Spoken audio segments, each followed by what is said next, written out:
Hello दोस्तों, कैसे आप सब हो? मजे तो साल। दोस्तों, एक कोट याद आ रहा है मुझे। जिंदगी में हर दिन जश्न होना चाहिए, जिंदगी में हर दिन जश्न होना चाहिए। खुशियां बन जाए राधिका, मन कृष्ण होना चाहिए। दोस्तों, आज की वीडियो बहुत स्पेशल होने वाली है, क्योंकि आज मैं आपको एक ऐसे व्यक्तित्व से मिलवाने जा रहा हूँ जिनका जीवन अपने आप में एक इंस्पिरेशन है। जर तुम्हाला ह्या व्हिडिओमधनं काहीतरी शिकायचं असेल तो इस व्हिडिओ को अंत तक देखिएगा। So let's start guys.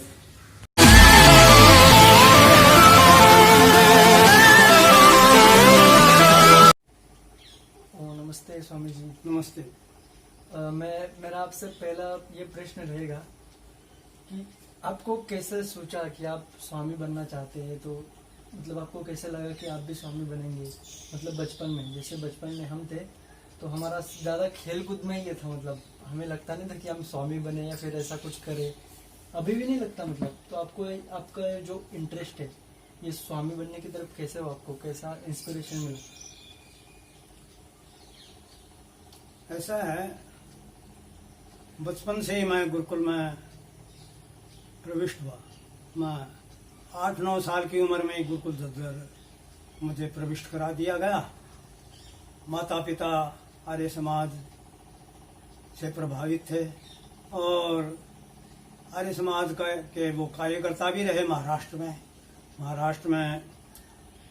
आजकल लातूर जिला है और उसमें उदगीर तहसील है, वहाँ का मैं निवासी हूँ। और मेरे माता पिता आर्य समाज से प्रभावित थे। उधर के जो नेता थे आर्य समाज के, श्यामलाल, बंशीलाल, वो उनसे प्रभावित होकर जो है मुझे गुरुकुल झज्जर में प्रविष्ट कराया। उधर के महाराष्ट्र के जो हैं बहुत से ब्रह्मचारी गुरुकुल झज्जर में प्रविष्ट हुए और वहाँ अध्ययन किया।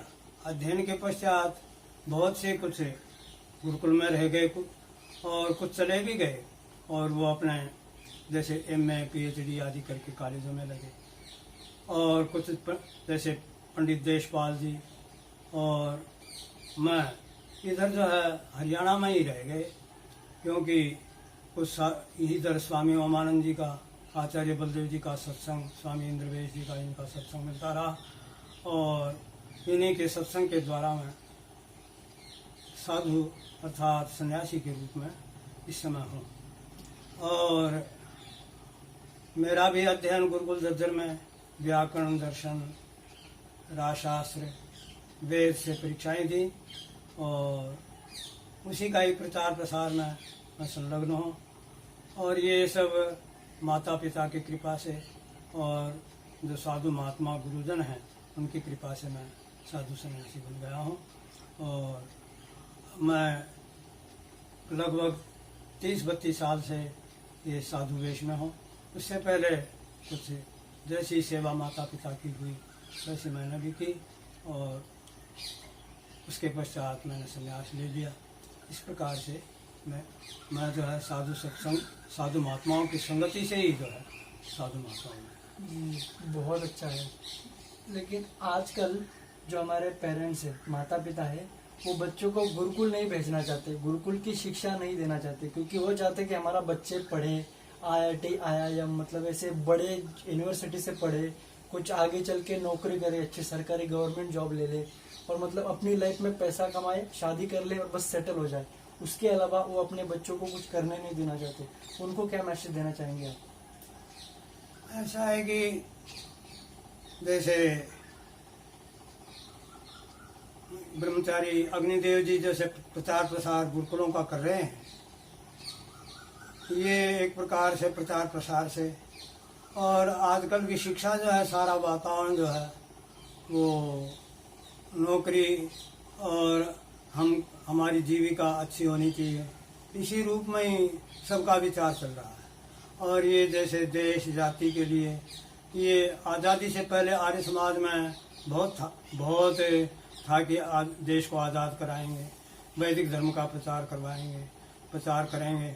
तो इस प्रकार से आज़ादी से तो पहले, फिर आज़ादी के बाद में सभी का ये विचार बनता गया कि ये सब काम जो है देश की रक्षा का और प्रचार का सरकार ही करेगी।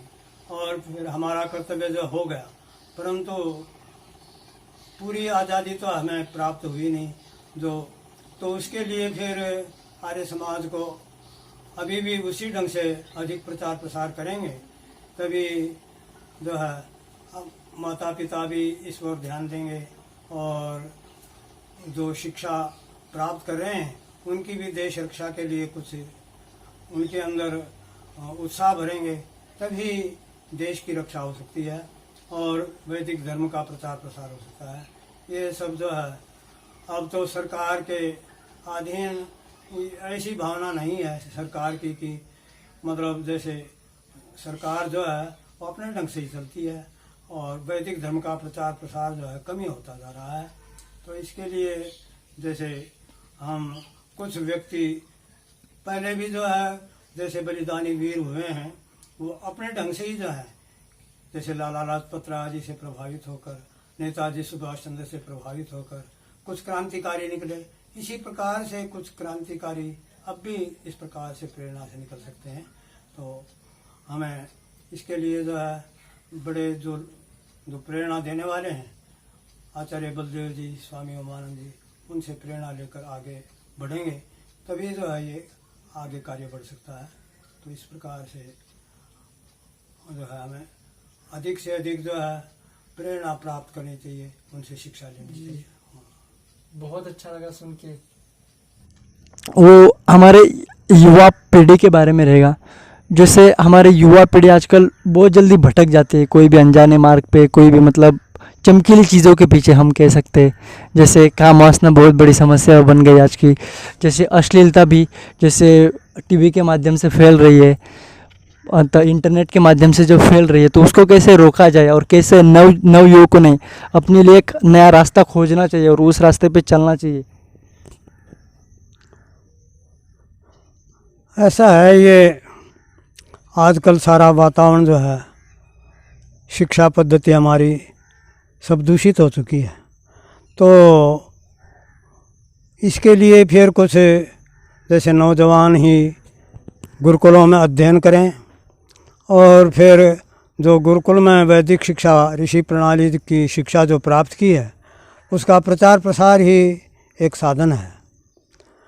तो आजकल जो है बिगड़ने के तो बिगाड़ने के बहुत साधन बन गए हैं, तो उसका सुधार जो है आर्य समाज और वैदिक धर्म के प्रचार से ही कर सकता है। और जैसे हमारे जो साधु सन्यासी हुए हैं, वैदिक धर्म के प्रचारक हुए हैं, शास्त्रार्थ महारथी हुए हैं, उन्होंने वैदिक धर्म का प्रचार प्रसार जो है वो आज़ादी से पहले फिर आज़ादी के बाद तक बहुत निष्ठा से, बहुत तल्लीनता से किया है।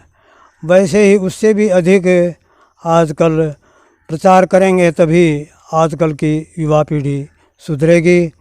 और जैसे राम प्रसाद बिस्मिल थे, ये भी बिगड़े हुए थे और ये भी फिर इनको आर्य समाज, ये शाहजहाँपुर इधर लखनऊ की तरफ है, वहाँ पर सोमदेव जी जो हैं उनको गुरु मिल गए और उनकी शिक्षा से वो आर्य समाजी बने। फिर सत्यार्थ प्रकाश आदि का अध्ययन किया और फिर जो है उन्होंने नौजवानों की एक का दल बनाया। तो इस प्रकार से कुछ आजकल भी यदि अच्छे साधु महात्मा और जो जवान हैं युवा आर्यवीर दल आदि के, वो इस प्रकार का कार्य करेंगे, तभी जो है युवा पीढ़ी जो है बच सकती है। नहीं तो आजकल का दूषित वातावरण जो है उसमें सब बहते जा रहे हैं। तो जैसे आर्य समाज में आर्यवीर दल है, आर्य योग परिषद है, तो इस प्रकार की जो संस्थाएं हैं वो कुछ काम भी कर रही हैं। जैसे पहले काम चल रहा था वैसा तो अब क्योंकि वातावरण दूसरे ढंग का होता जा रहा है, तो अब जितनी भी शिक्षा दी जाए उतनी थोड़ी है। तो उसके लिए फिर अच्छे नौजवान तैयार होकर जो है नौजवानों को तैयार करेंगे, तभी ये काम चल सकता है, आगे कार्य बढ़ सकता है। नहीं तो युवा पीढ़ी जो आजकल बिगड़ती ही जा रही है। सो स्वामी जी, आपके लिए मेरा दूसरा प्रश्न है कि मेरे को उस दिन बताया था आचार्य जी ने कि जीवन जीने के लिए धर्म, अर्थ और काम, ये 3 चीज़ें ही ज़रूरी होती है, लेकिन मैं उसे समझ नहीं पाया पूरी तरह से। आप मुझे समझाएंगे मतलब कैसे? ऐसा है, ये चतुष्ट है, अर्थात धर्म, अर्थ, काम और मोक्ष, ये चतुष्ट है। 4 जो हैं हमें मोक्ष की ओर ले जाने वाले हैं। तो इसका अभिप्राय यही है कि धर्मपूर्वक अर्थ जो है, धन जो है हमारा धर्मपूर्वक होना चाहिए। धर्म जो है सभी के साथ, अर्थात जैसे काम है, ये भी जो है धर्मपूर्वक ही होना चाहिए, तभी हम मोक्ष की प्राप्ति कर सकते हैं। तो हमारा यदि अर्थ जो है वो अच्छा नहीं होगा, धन अच्छा नहीं होगा, तो हम धर्म के कार्य नहीं कर सकते। तो धर्मपूर्वक ही हमारा जो है अर्थ, धन होना चाहिए, और काम भी जो है वो भी धर्मपूर्वक ही होगा तो जो है वो हम मोक्ष की प्राप्ति में सहयोग प्राप्त हो सकता है। नहीं तो ये अनर्थ हो जाएगा, अर्थात धर्मपूर्वक हम धन को भी नहीं कमाएं और जो काम वासना आदि है वो धर्मपूर्वक नहीं होंगी, तो हम इस संसार में ही पतित हो जाएंगे और हम जो है मोक्ष की प्राप्ति नहीं कर सकते, हम ऊंचा नहीं उठ सकते। तो धर्मपूर्वक ही अर्थ भी और काम भी हमारा धर्मपूर्वक होगा, तभी हमें जो है मोक्ष की प्राप्ति हो सकती है। बहुत अच्छा। अभी इस तरह से मुझे पूरी तरह से समझ में आया है, उस दिन मैं नहीं समझा था। मेरा जो अगला प्रश्न है वो ये है कि यह जो हमारा जो कल उपनयन संस्कार हुआ, तो ये जो जनेऊ पहनाया गया उसका क्या अर्थ है? मतलब ऐसा है, जनेऊ और यज्ञोपवीत, ब्रह्मसूत्र अर्थात परमात्मा तक ले जाने वाला।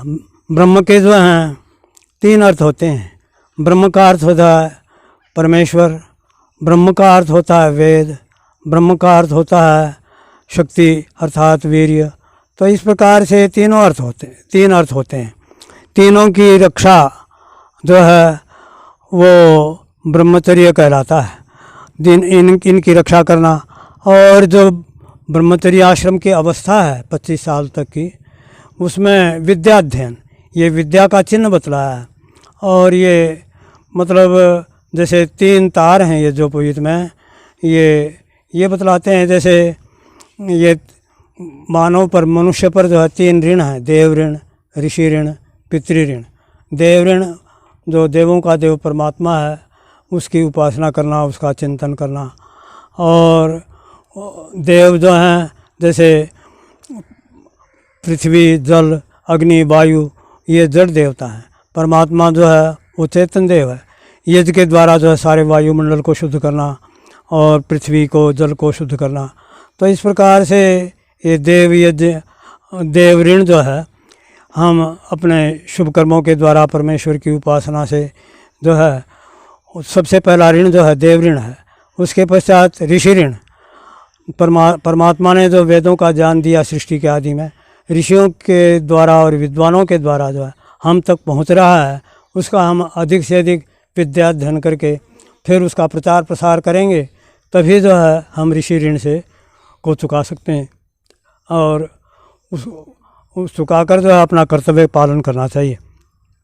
और तीसरा ऋण जो है पितृ ऋण, माता पिता बड़े बुजुर्ग हैं घर के, उनको भी जैसे उन्होंने हमारा लालन पालन किया, हम भी जो है उनकी वृद्धावस्था में उनकी सेवा करें, उनको हर प्रकार से तृप्त करेंगे, तभी जो है पितृ ऋण से को चुका सकते हैं।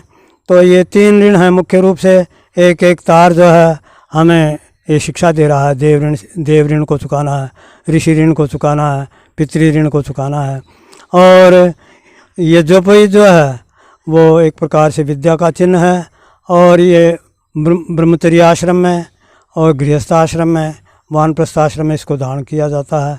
और कंधे पर, अर्थात जो कंधे पर हमारा ये 3 जिम्मेदारियां हैं, हमारे ऊपर जो है बहुत बड़ी जिम्मेदारियां हैं, इनको चुकाना चाहिए। तो इसी प्रकार से जो है ये ब्राह्मण क्षत्रिय वैश्य यही जो है इसको धारण कर सकते हैं। इस प्रकार से ये 3 तार बतलाते हैं।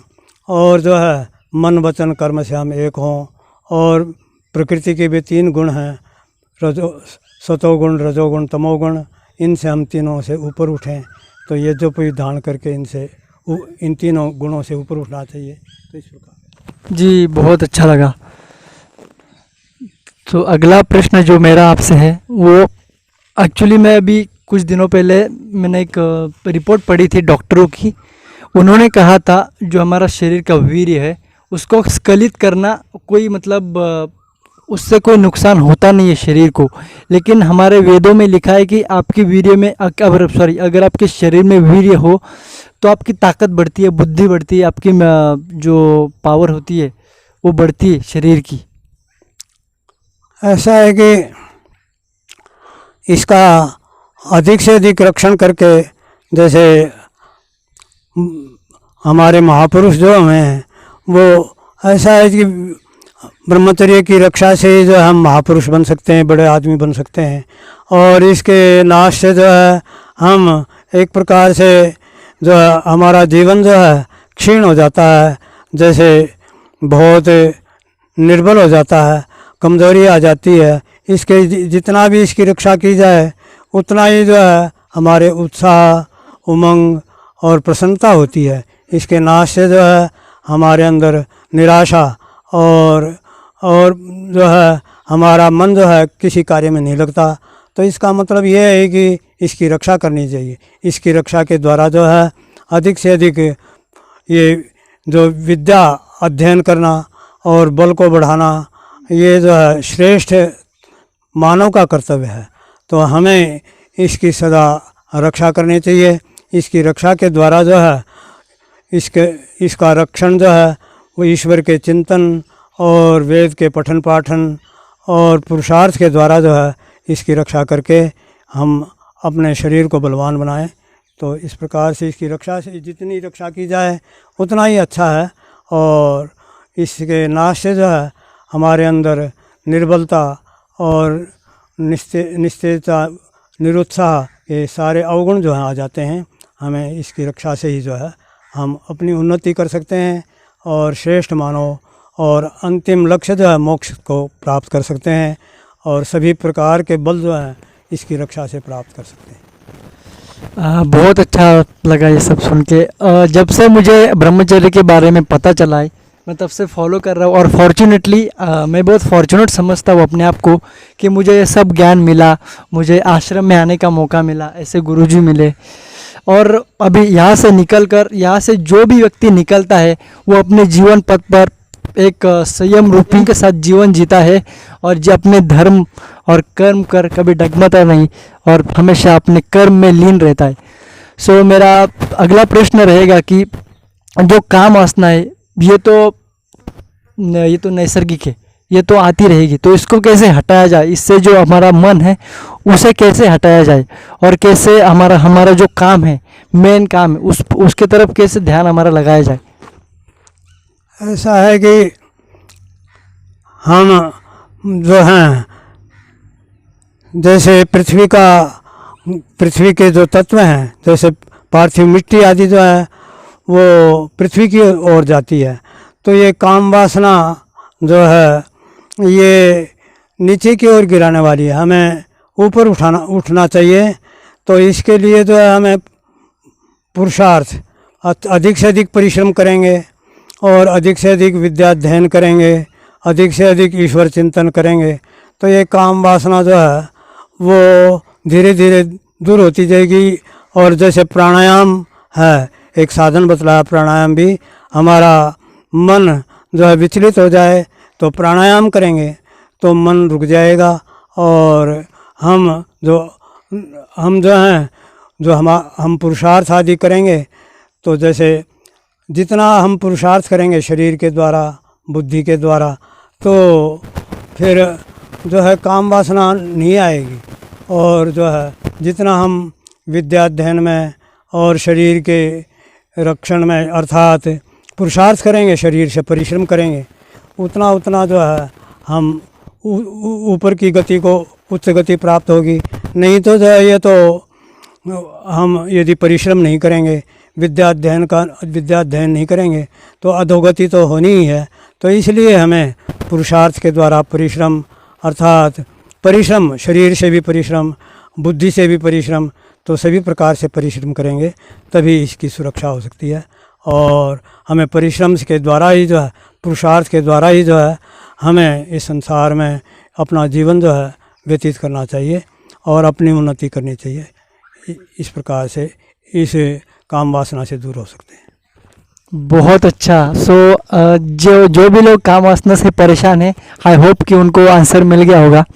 दोस्तों, स्वामी वेद रक्षानंद जी से हमें बहुत कुछ सीखने को मिला और इन्होंने जो 55 किताबें लिखी है उन्होंने सब मुझे पढ़ने के लिए दी है और मैं वो किताबें ज़रूर पढ़ूंगा। अगर किसी को चाहिए तो मुझे कांटेक्ट करें प्लीज़। हमारे जो वेद रक्षानंद जी है वो महाराष्ट्र से, एक्चुअली उन्होंने जब से आर्य समाज ज्वाइन किया है तब से इनका नाम वेद रक्षानंद जी इधर आर्य समाज वालियों ने उन्हें दिया है। तो उनका हम जो असली नाम है वो भी जानेंगे और उनसे थोड़ी मराठी में बातचीत करेंगे। आपका असली नाम क्या है? मेरा जो माता पिता ने मेरा नाम दिया है वो धर्मदेव। फिर गुरुकुल में जब कुछ पढ़कर लिख कर कुछ पढ़ाना आरंभ कर दिया तब धर्मदेव मनीषी, पंडित धर्मदेव मनीषी के नाम से। तो इस प्रकार से पंडित धर्मदेव मनीषी जो है मेरा पुराना नाम है। फिर संन्यास के बाद जो है वो स्वामी वेद रक्षानंद, मैं वेदों का पठन पाठन और वेदों के संबंध में ही लिखना, पत्र पत्रिकाओं में लिखना, पुस्तक लिखना, इस प्रकार से फिर मेरा नाम जो है स्वामी वेद रक्षानंद रखा गया है और इसी के नाम से आजकल मैं काम कर रहा हूँ और सबको चांगला आए। इतनी मराठी आएगी नहीं। हालांकि ये मराठी भूल चुके हैं लेकिन ये मराठी समझते पूरी है। हालांकि 9 या 10 साल की उम्र में आए थे इधर, 9 या 10 साल की उम्र में इधर आए थे तो लगभग हरियाणा में इन्हें 60 साल हो चुके हैं और ये आर्य समाजी बन चुके हैं।